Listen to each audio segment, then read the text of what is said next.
우리에게 주시는 하나님의 말씀은 갈라디아서 5장 16절로 18절까지의 말씀입니다.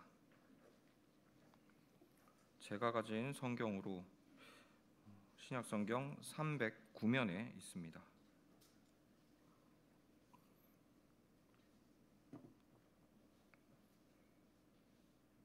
갈라디아서 5장 16절로 18절까지의 말씀입니다. 다 찾으신 줄 알고 하나님의 말씀을 봉독하도록 하겠습니다. 하나님의 말씀을 들으시기 바랍니다. 내가 이르노니 너희는 성령을 따라 행하라. 그리하면 육체의 욕심을 이루지 아니하리라. 육체의 소욕은 성령을 거스르고 성령은 육체를 거스르나니 이 둘이 서로 대적하므로 너희가 원하는 것을 하지 못하게 하려 함이니라. 너희가 만일 성령의 인도하시는 바가 되면 율법 아래 있지 아니하리라. 아멘.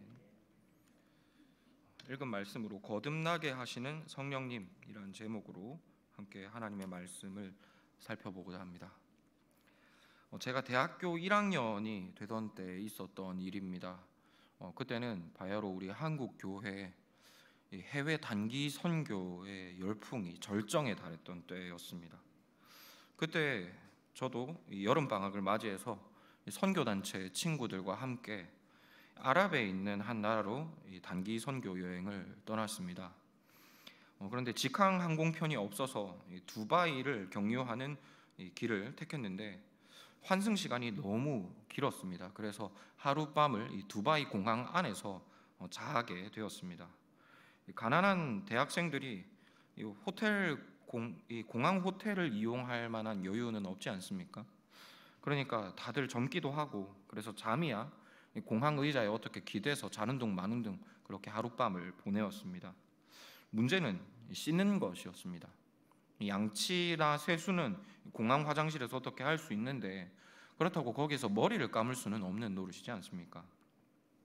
그래서 이 비행기 안에서 하룻밤을 보내고 또 공항에서 또 하룻밤을 보내고 이렇게 이틀 동안 머리를 못 감으니까 다들 머리꼴이 엉망이 되었습니다. 그런데 그때 저기서 어떤 친구가 머리를 개운하게 말리면서 이렇게 나타난 것이었습니다. 다들 놀라서 어디에서 머리를 감았느냐 이렇게 물어보니 이 친구가 한다는 말이 화장실 변기 칸 안에 들어가 보니까 이 변기 옆에 작은 샤워기가 하나씩 다 달려 있더라는 겁니다. 아마도 이 환승객들을 위해서 환승 시간이 긴 여행객들을 위해서 머리를 감으라고 이 공항 측에서 배려해 둔 것이 아니겠나 이렇게 이야기하면서 역시 두바이는 다르다. 이게 수준이 다르구나 이렇게 감탄을 했었습니다. 이 아랍 문화를 조금이라도 아시는 분들은 지금 이게 무슨 상황인지 이해를 하셨을 겁니다. 아랍 문화는 이슬람 종교의 절대적인 영향을 받습니다. 그리고 이슬람의 경전은 이 종교적 정결 예식뿐만 아니라 일상생활에서의 청결을 아주 중요하게 여깁니다. 일상생활에서의 이 청결, 손 씻는 이런 행위들이 곧 종교 생활로 여겨집니다. 이런 종교의 영향으로 인해 아랍 사람들은 이 몸에 있는 오물들을 가능한 물로 씻어내는 문화를 가지고 있습니다. 이런 이유로 아랍 화장실에 가면은 가정이든 공공기관이든 불문하고 변기 옆에는 자그마한 샤워기가 비치되어 있습니다. 그게 없으면 물바가지랑 물이라도 준비가 되어 있고요.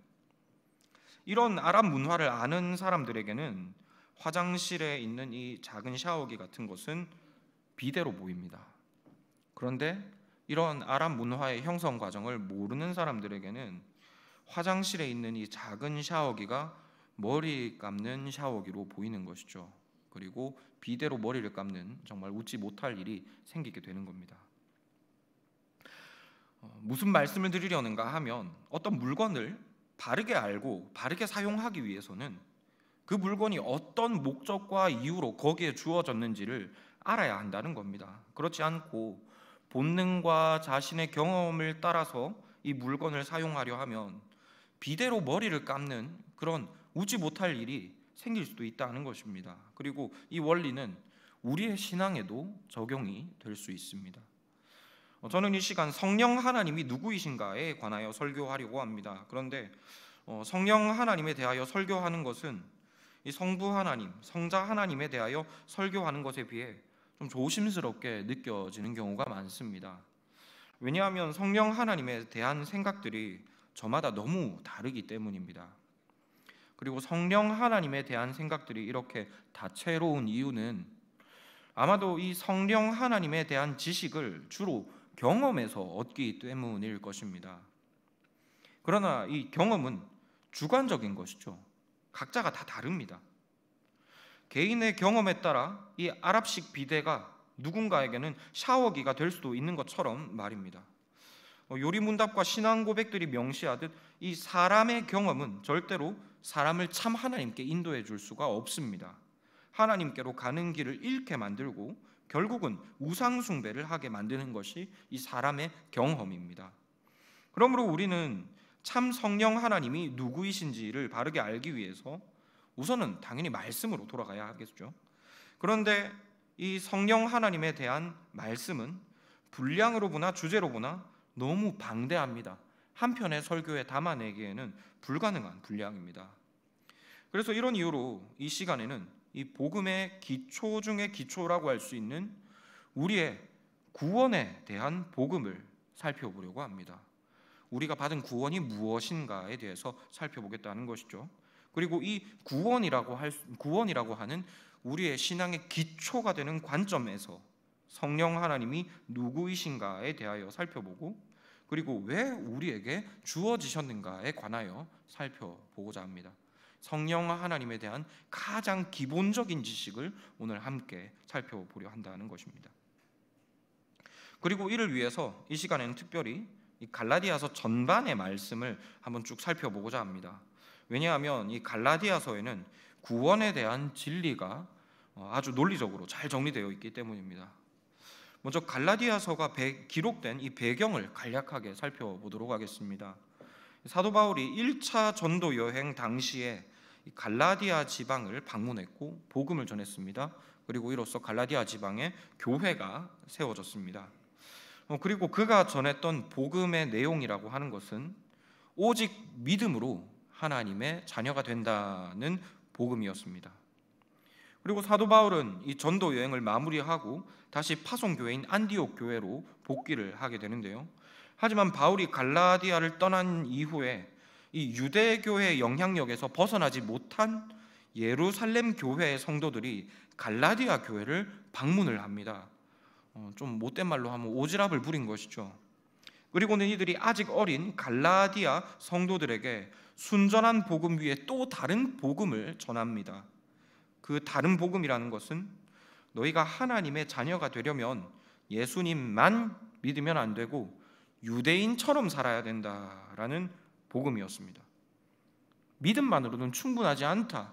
이것이 갈라디아 교회의 성도들에게 이 예루살렘의 성도들이 전한 또 다른 복음이었다는 것입니다. 이에 사도 바울은 갈라디아 교회를 다시 바른 복음 위에 세우기 위해서 이 갈라디아서를 기록했습니다. 이런 이유로 이 갈라디아서에는 오직 믿음으로 얻는 복음이라는 주제가 아주 논리정연하게 설명되어 있습니다. 그래서 오늘은 이런 갈라디아서 전반의 말씀을 살피며 구원은 무엇이고, 그리고 그 구원에서 볼 때 성령 하나님은 누구이신가에 관하여 살펴보려고 합니다. 그리고 이 구원에 앞서 살펴본 대로 이 구원에는 사람의 행위가 필요 없습니다. 오직 믿음으로 구원을 얻게 됩니다. 그렇다면 왜 우리가 얻는 구원에는 행위가 필요가 없을까요? 이를 알기 위해서는 하나님께서 죄인을 어떤 방식으로 구원하시는가에 관해 이해할 필요가 있습니다. 좀 표현이 썩 적절하지는 않아 보입니다만 이해를 돕기 위해서 굳이 사용해 보자면 구원의 메커니즘을 이해할 필요가 있다는 것입니다. 어떤 차근차근 진행되는 논리적 단계들을 이해해 볼 필요가 있다는 것이죠. 먼저 갈라디아서 2장 16절 말씀을 읽어드리겠습니다. 사람이 의롭게 되는 것은 율법의 행위로 말미암음이 아니요 오직 예수 그리스도를 믿음으로 말미암는 줄 알므로 우리도 그리스도 예수를 믿나니 이는 우리가 율법의 행위로서가 아니고 그리스도를 믿음으로써 의롭다함을 얻으려 함이라. 율법의 행위로서는 의롭다함을 얻을 육체가 없느니라. 사도 바울은 본문에서 사람이 의롭게 되는 방법에 대해서 설명하고 있습니다. 여기서 의로움이란 곧 구원과 동일한 개념이라고 이해하시면 되겠습니다. 그런데 우리가 한번 상식적으로 생각해 보면 사람이 의롭기 위해서는 방법이 두 가지가 있죠. 사람이 의롭다, 그러니까 죄가 없다라고 말하기 위해서는 방법이 딱 두 개밖에 없습니다. 죄를 전혀 안 짓거나 혹은 죄를 지었으면 그 죄의 값을 치르면 됩니다. 그런데 지금 방금 읽은 말씀에서 사도 바울이 말하기를 율법의 행위로는 의롭다함을 얻을 육체가 없다고 합니다.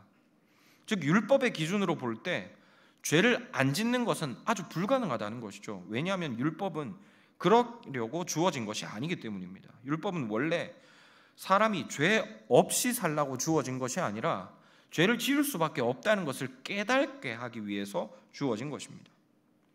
그렇다면 사람이 죄인이 아니기 위해서 남은 방법은 하나밖에 없죠. 죄의 값을 치르는 겁니다. 그런데 여기에 또 문제가 있습니다. 이 죄의 값이 징역 몇 년 살고 해결될 것 같으면 좋을 것 같습니다. 하지만 로마서 6장 32절이 증언하는 바 죄의 값은 사망입니다. 죽음입니다. 즉 죄의 값을 치르고 하나님 앞에서 의로워지기 위해서 유일하게 택할 수 있는 길은 죽음밖에 없습니다. 이로 볼 때 사람이 의롭기 위해서 택할 수 있는 길은 사실상 하나도 없습니다. 무흠하게 살 수도 없고 그렇다고 죽을 수도 없는 노릇이지 말입니다.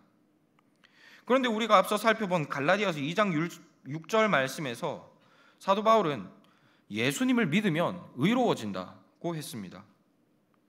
그렇다면 예수님을 믿는 것이 어떻게 사람을 의롭게 할 수가 있을까요?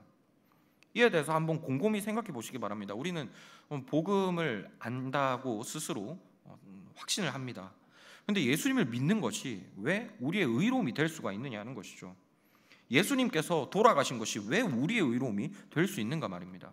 예수님은 예수님입니다. 우리는 우리입니다. 그런데 엄연히 남이신 예수님의 죽음이 어떻게 우리의 대속이 될 수 있는가 한번 생각해 보자는 것입니다. 그리고 그 이유가 무엇인가 하면 사실 우리가 믿는 예수님은 우리를 대신해서 죽으신 것이 아니기 때문입니다. 예수님은 우리를 대신해서 죽어주신 것이 아니라 사실은 우리를 죽여주시는 것입니다. 갈라디아서 2장 19절로 20절 말씀을 읽어드리겠습니다. 내가 율법으로 말미암아 율법에 대하여 죽었나니 이는 하나님에 대하여 살려 함이라. 내가 그리스도와 함께 십자가에 못 박혔나니. 본문은 예수님을 믿는 믿음에 대해서 지금 설명을 하고 있습니다. 그런데 예수님께서 나를 대신하여 죽었다라고 말하고 있지 않죠. 예수님이 나와 함께 십자가에 죽으셨다고 합니다. 나도 십자가에 죽었다라고 사도 바울이 교훈하고 있는 것입니다. 물론 우리는 이 십자가에 죽는 그 고통이 무엇인지, 그 육체적인 고통과 그 정신적인 고통이 무엇인지를 우리는 알지는 못합니다. 하지만 그럼에도 예수님은 우리와 함께 십자가에 죽어주시는 분입니다. 우리를 십자가에 죽이시는 분이십니다. 즉 우리가 예수님을 믿는다라고 하는 것은 우리가 예수님과 함께 십자가에 죽었음을 믿음으로 받아들인다는 의미인 것입니다. 이처럼 예수님은 일단은 우리를 죽이시는 분입니다. 우리는 이 사실을 꼭 기억해야 합니다. 그렇다면 여기에서 우리는 새로운 질문을 얻게 됩니다. 우리는 예수님과 함께 십자가에 죽었습니다. 그렇다면 지금 여기 살아서 예배드리고 있는 우리는 누구냐는 것입니다. 예수님께서 우리를 당신의 십자가에 벌써 죽이셨다면 예수님을 믿는 우리는 지금 관 안에 있어야 되는 것이 아니냐는 겁니다. 이 질문에 대해서 이어지는 말씀이 우리에게 해답을 주시는데요. 20절 하반절의 말씀입니다. 그런즉 이제는 내가 사는 것이 아니요 오직 내 안에 그리스도께서 사시는 것이라. 이제 내가 육체 가운데 사는 것은 나를 사랑하사 나를 위하여 자기 자신을 버리신 하나님의 아들을 믿는 믿음 안에 사는 것이라. 말씀인즉 예수님을 믿는 사람, 곧 예수님이 자신을 십자가에 죽이시는 분이다 하는 사실을 믿는 사람은 더 이상 그 사람이 사는 것이 아니라는 말입니다. 그 사람은 예수님과 함께 십자가에서 죽어버렸습니다. 그리고 그 안에는 이제 누가 사시는가 하면 부활하신 예수님께서 사십니다. 이전에 육신을 지배하고 있던 옛 죄인은 예수님과 함께 십자가에 못 박혀 죽어서 없어졌습니다. 그래서 그 안에는 이제 사람이 살지를 않습니다. 죄인은 죽고 없어진 것입니다. 그리고 그 자리에 하나님의 아드님이신 예수님께서 사시고 계십니다. 이것이 바로 본문이 설명하는 구원입니다. 곧 죄인이 하나님의 자녀가 되는 방법인 것입니다. 그래서 이것을 엄밀하게 표현해 보자면 구원이라는 것은 죄인이 하나님의 자녀가 되는 것이 아닙니다. 죄인이 없어지는 것이고 죽는 것입니다. 그리고 하나님의 참 아드님이신 예수님이 그 사람을 지배하시는 것, 그 사람이 예수님이 되는 것, 이것이 구원입니다. 그리고 예수님을 믿는다라고 하는 것은 예수님의 구원 사역이 이렇다는 것을 믿고 사실로 인정하는 것, 이로써 그 예수님께서 주시는 구원의 은혜, 곧 죽이시고 살리시는 은혜를 실제로 받아 누리는 것을 의미합니다. 그리고 이런 이유 때문에 구원에는 사람의 의로움이 전혀 필요가 없는 것이죠. 그러나 동시에 구원은 반드시 의로움으로 증명돼야만 합니다. 즉 사람이 구원받는 것은 사람이 죽고 예수님이 사시는 것이기 때문에 사람이 죽는 것에 대해서 사람의 의로움은 필요가 없습니다.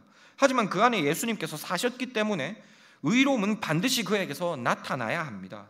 즉 이 의로운 행위라는 것은 조건이 아니고 결과라는 것이죠. 우리는 이 부분에 대해서는 조금의 착각도 있어서는 안 됩니다. 그리고 여하튼 지금까지의 내용을 정리하자면 이 갈라디아서가 우리에게 교훈하는 구원이라고 하는 것은 이런 의미입니다. 죄인은 예수님과 함께 십자가에 죽어서 없어집니다. 그리고 그 안에 죽은 죄인 대신 부활하신 하나님의 아드님께서 사시는 것이 구원입니다. 그리고 이것을 조금 더 함축적으로 표현하면 그리스도의 죽음과 부활에 참여하는 것, 이것이 바로 성경이 말하는 구원입니다. 이것이 바로 오직 믿음으로만 얻는 구원인 것이죠. 그런데 여기에 또 한 가지 오류 같은 것이 생깁니다. 논리적 모순이 있는 것처럼 보인다는 것입니다. 우리가 방금 전에도 사도신경으로 고백했습니다. 예수님은 지금 하나님 보좌 우편에 앉아 계시죠. 그렇다면 우리를 대신해서 지금 우리 안에 살아계시다는 그 예수님은 도대체 누구냐는 겁니다. 성도 여러분, 오래 기다리셨습니다. 드디어 오늘의 설교의 본론인 성령 하나님이 누구이신가에 관하여 살펴볼 차례가 되었습니다. 우리 안에 예수님께서 사십니다. 그 예수님이 누구이신가 하면 바로 성령 하나님이십니다. 갈라디아서 4장 6절의 말씀입니다. 너희가 아들임으로 하나님이 그 아들의 영을 우리 마음 가운데 보내사 아빠 아버지라 부르게 하셨느니라. 본문은 하나님께서 십자가의 죽음으로 텅 비어져 버린 우리 안에 그 아드님의 영, 예수님의 영을 우리에게 보내셨다고 합니다. 그리고 사도행전 16장 7절 말씀이 증언하듯 예수님의 영은 성령 하나님이십니다. 즉 정리하면 이런 이야기입니다. 사람이 예수님을 믿는다는 것은 예수님의 십자가 죽음과 부활에 연합된다는 의미입니다. 예수님을 믿는 자는 속사람이 십자가에서 죽는다는 의미인 것이죠. 그리고 그때부터는 그 사람 안에 사람이 살지 않고 예수님의 영이신 성령께서 사시게 됩니다.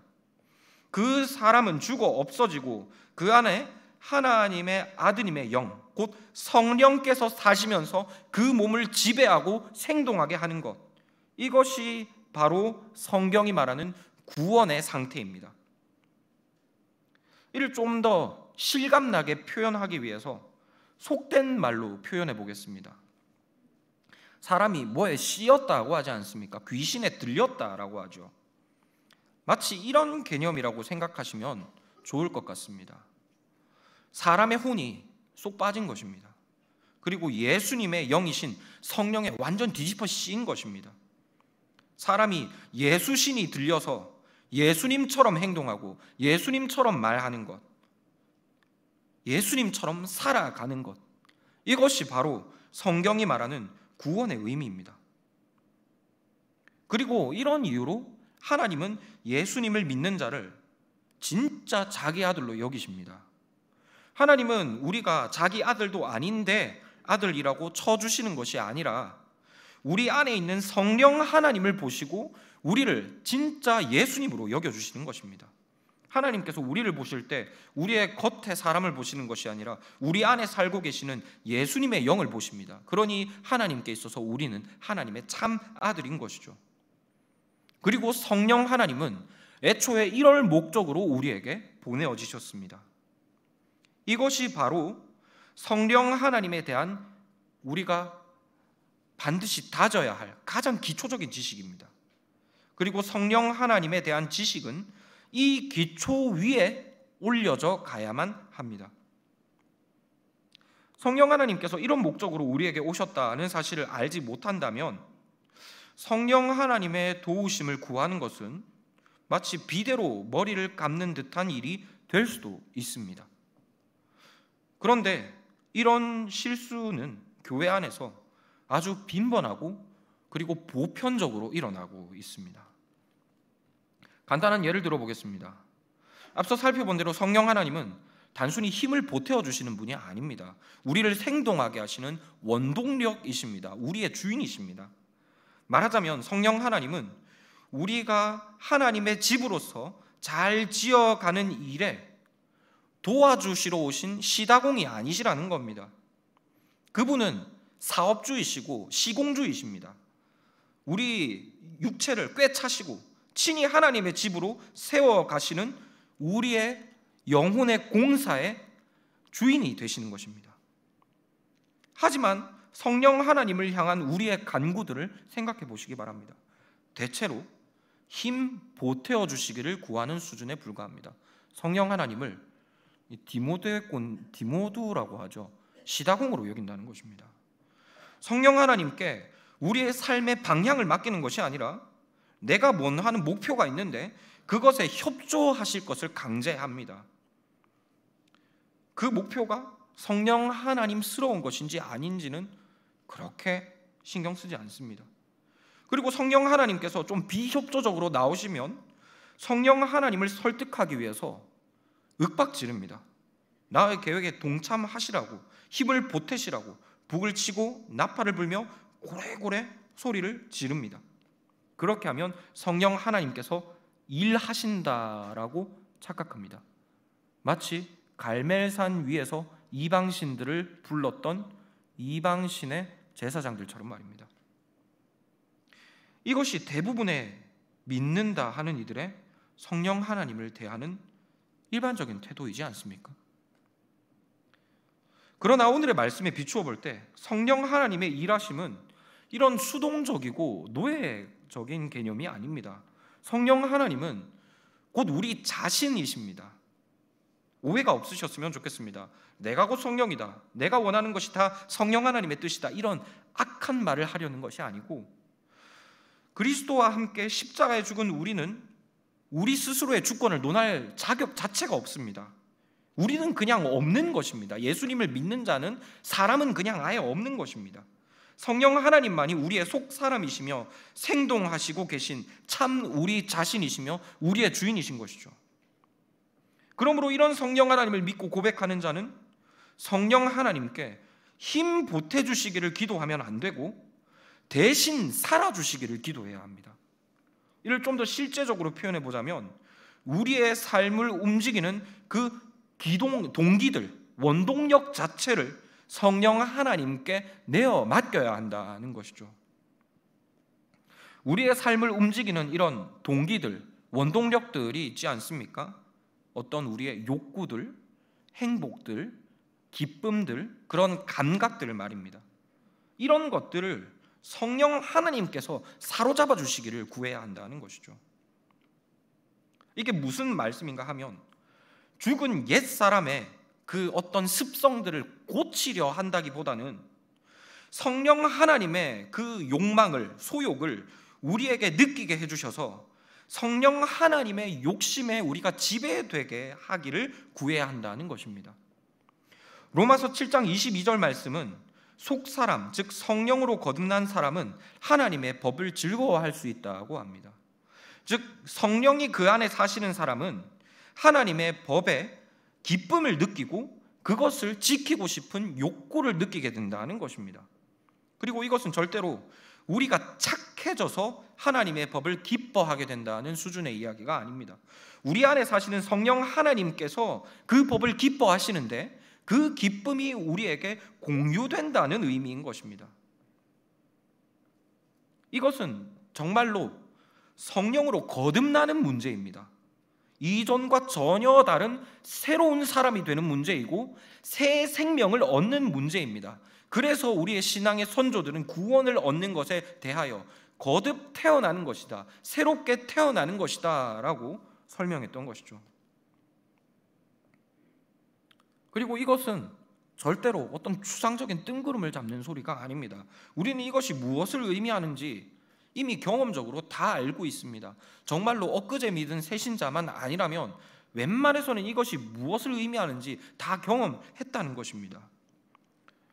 우리는 우리 자신이 얼마나 욕심쟁이인지, 얼마나 세상적인 사람인지를 잘 알고 있습니다. 하지만 그럼에도 한 번씩, 정말 간혹가다 한 번씩 무슨 바람이 불어서인지 즐거이 하나님께 헌신하는 일들이 있지 않습니까? 절대로 내가 할 수 없는 일인데 그런 일들을 한다는 것입니다. 거금을 들여 어려운 이웃을 섬긴다든지, 영적인 일을 위해 정말 기쁨으로 무리하게 헌신한다든지, 그리고 그 일에서 피로감이 아니라 기쁨을 누린다든지 하는 그런 일들 말입니다. 절대로 우리 그릇으로서는 못하는 그런 일들이 어쩌다 한 번씩 기쁨으로 자발적으로 될 때가 있다는 것이죠. 한 것이 아니고 진짜 말 그대로 될 때가 있다는 것입니다. 그리고 그때 우리는 그것이 우리의 일이 아님을, 우리의 능력으로, 우리의 의지로 한 것이 아님을 우리는 어렴풋이 알고 있습니다. 그것이 바로 우리 안에 사시는 성령 하나님께서 행하시는 일이고 또 우리에게 느끼게 하시는 성령 하나님의 욕구와 기쁨입니다. 그런데 이런 일들이 우리에게 항상 일어나지 않습니다. 왜냐하면 우리 죽어진 옛 죄인의 욕구가 끈질기게 살아남아서 우리 성령의 욕구를 자꾸 무디게 만들기 때문입니다. 무감각하게 만들기 때문입니다. 갈라디아서 5장 17절의 말씀입니다. 육체의 소욕은 성령을 거스르고 성령은 육체를 거스르나니 이 둘이 서로 대적함으로 너희가 원하는 것을 하지 못하게 하려 함이니라. 17절 전반절의 말씀을 살펴보면 육체의 소욕은 성령을 거스르고 성령도 육체를 거스른다 합니다. 여기에서 성령이 육체를 거스른다는 것은 곧 소욕을 거스른다는 것이죠. 즉 우리의 죽어진 옛사람이 자신의 욕망에 따라서 삶의 운전대를 움직이려 하면 성령 하나님의 기쁘심과 소욕이 싹 날아간다는 것입니다. 우리가 성령 하나님의 주권을 인정하려 들지 않고 자꾸 옛사람의 욕심을 따라 죽어있는 그 옛사람을 불러내어서 그 사람의 욕심을 따라 살아가려 하면 성령 하나님은 그것을 굳이 막지 않으신다는 것입니다. 마치 다윗이 자기 충신의 아내를 범한 뒤에 선지자에게 책망당하고 부른 이 시편 51편의 내용과 똑같습니다. 육신의 소욕을 따라 살아가면은 성령 하나님의 임재가 싹 날아갑니다. 둔감해지는 것입니다. 그러면 구원의 즐거움이 사라집니다. 자원하는 심령이 소멸되어집니다. 성령 하나님의 의지가 그 사람 안에서 사라져버려 간다는 것입니다. 그러므로 성령 하나님을 바르게 의지하기를 원하는 자는 갈라디아서 5장 16절 말씀과 같이 기도해야 합니다. 너희는 성령을 따라 행하라. 그리하면 육체의 욕심을 이루지 아니하리라. 우리는 성령 하나님과 기도할 때 성령을 따라 행할 수 있기를, 그래서 육체의 욕심이 더 이상 우리의 육신을 지배할 수 없게 되기를 기도해야 합니다. 다시 말해 이미 죽은 우리의 욕망이 그리스도와 함께 영원히 장사되게 하시고 부활하신 예수님의 영, 성령 하나님께서 우리를 완전하게 지배하여 주시기를, 그분의 욕망과 기쁨이 우리의 삶을 완전히 제어하여 주시기를 기도해야 한다는 것입니다. 그리고 사도의 권면과 같이 이를 위해서 성령 하나님의 거룩한 소욕이 무뎌지지 않는 삶을 살아가기를 힘써야 합니다. 의지적으로 성령 하나님이 기뻐하시는 일들이 내키지 않는다 하더라도 그것을 억지로라도 해야 한다는 것이죠. 이것이 바로 하나님께서 성령을 우리에게 보내신 가장 기초적인 이유이며 또한 가장 근본적인 이유입니다. 말씀의 권세와 신앙 고백에 의지하여 다시 한번 확언드립니다. 이것이 바로 우리가 가장 기초 삼아야 할 성령 하나님에 관한 지식입니다. 말씀을 맺고자 합니다. 오늘의 말씀은 절대로 이 신학자들의 책상에서나 있을 법한 그런 탁상 공론의 이야기가 아닙니다. 이것은 성령으로 거듭난 모든 이들에게 이미 체험되어진 경험이며 그리고 모든 구원 안에 있는 자들이 매일의 삶에서 체험해야 할 일상에 관한 이야기입니다. 왜냐하면 구원이라는 것 그 자체가 그리스도의 죽음과 부활에 연합된 삶이기 때문입니다. 그러므로 이 시간 전하는 이 설교만큼은 성도님들께서 이번 한 주간의 삶 속에서 꼭 적용해 보시고 체험해 보셨으면 좋겠습니다. 그 구체적인 적용의 방법까지도 알려드리겠습니다. 돈이 나가는 방법도 있고 돈이 안 나가는 방법도 있는데요, 돈이 안 나가는 방법을 말씀드리겠습니다. 댁에 가셔서 한번 기도해 보시기를 권합니다. 기도하시되 성령님의 기쁘심을 따라서 한번 기도해 보시기를 권합니다. 기도의 훈련이 잘 되어 있는 분이라면 이야기가 다를 것입니다. 하지만 그렇지 않다면 기도가 사실 참 쉽지가 않습니다. 기도하려고 앉아 있으면 10분만 지나가도 뭘 기도해야 될지도 모르겠고 기도할 힘도 잘 나지 않습니다. 기도에 힘이 없습니다. 그리고 이럴 때 우리는 성령 하나님의 도우심을 받아서 기도해야 합니다. 이것은 누구나 다 아는 사실이죠. 그런데 막상 우리가 기도할 때 성령 하나님의 도우심을 구한다 해도 사실 기도가 잘 안 되게는 매 한 가지이지 않습니까? 늘 하는 기도들 있죠. 자녀들 잘 되게 해주시고 사업이 잘 되게 해주시고 이런 기도를 할 때 성령 하나님께 힘 주시기를 구하면 기도가 밍숭맹숭하기는 매 한 가지라는 것입니다. 왜냐하면 그런 기도는 사실 우리의 소욕, 옛사람의 소욕을 따르는 기도일 가능성이 높기 때문입니다. 곧 성령 하나님의 소욕과 일하심을 소멸시키는 기도일 수도 있다는 것이죠. 이것은 마치 우리가 기도의 운전대를 잡고서 힘 좀 팍팍 줘서 밀어보시라고 성령님을 닥달하는 그런 우스운 꼴일 수도 있는 것입니다. 그런 기도가 잘 될 리가 없습니다. 그러니 기도가 잘 안 되시는 분들은 기도가 잘 안 돼야 됩니다. 기도가 잘 안 되면 한번 시험 삼아서 절대로 내가 안 할 것 같은 기도를 해보시기를 바랍니다. 진지하게 말입니다. 절대로 나는 안 할 것 같은 기도, 예수님이 하실 것 같은 그런 기도를 진지하게 해보십시오. 한국 교회가 복음으로 새로워질 수 있기를 한번 구해보시기를 권합니다. 온 열방 가운데 하나님의 다스리심이 나타나기를 구하는 그런 나는 하지 않을 것 같은 기도를 해보시기를 권합니다. 우리의 즐거움이 이 세상 나라에서부터 하나님의 나라로 옮겨질 수 있는 그런 기도를 해보시기를 권합니다. 우리의 그릇으로 하기 어려운 그런 예수님스러운 기도를 시험 삼아서 한번 해보시라 하는 겁니다. 성령 하나님께서 그 안에 계실진데 기도에 불이 타오를 것입니다. 10분도 안 되는 기도가 30분을 훌쩍 넘게 이어지게 될 것입니다. 기도에 추진력이 있음이 느껴지실 겁니다. 이전에 느끼지 못했던 성령 하나님의 소욕과 기쁘심이 체험되는 것이죠. 이것이 바로 성령 하나님께 우리의 삶의 원동력을 내어드리는 그 삶의 실체입니다. 그리고 성령 하나님은 이런 방식으로 우리에게 예수님을 빚어가십니다. 우리 안에 소망함과 욕망함을 두고 그 기쁨을 따라 우리에게 예수님을 빚어가시는 것입니다. 이전에 우리가 어떤 삶을 살아왔고 어떤 악을 이번 주에도 행했고 그래서 그 악 때문에 내가 얼마나 부끄러울 것이고 얼마 동안 하나님께 기도하는 것이 민망할 것이고 이런 것과는 아무런 상관이 없는 일입니다. 우리 안에 사시는 이는 우리가 아니라 성령이시기 때문입니다.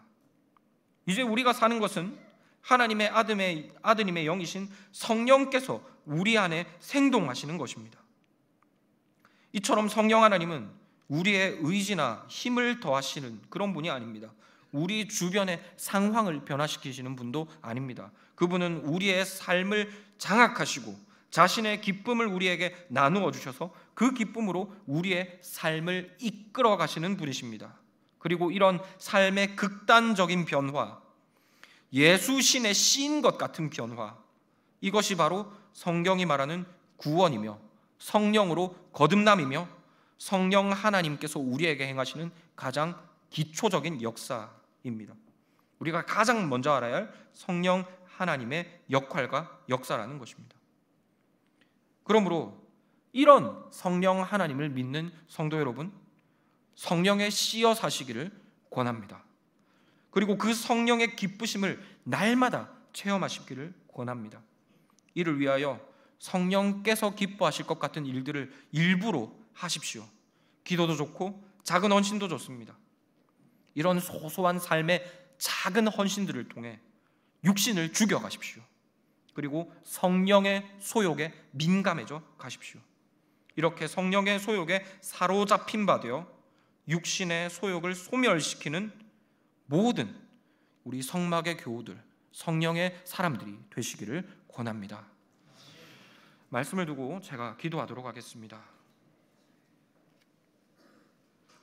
우리를 구원하시되 우리를 변화시키시는 것이 아니라 우리에게 아드님의 영을 주셔서 우리를 아드님이 되게 하여 주신 아버지 하나님께 감사와 찬양을 드립니다. 그리고 이를 위하여 우리 안에 내주하신 아드님의 영께 또한 감사와 찬양을 드립니다. 그리고 우리가 이전에 알지 못했던 아드님의 역사하심을 우리가 망각했고 무시했고 성령 하나님을 또한 힘들게 했던 것들을 회개합니다. 이제라도 저희가 우리 안에 계신 성령 하나님께서 살아가게 하시기를 원합니다.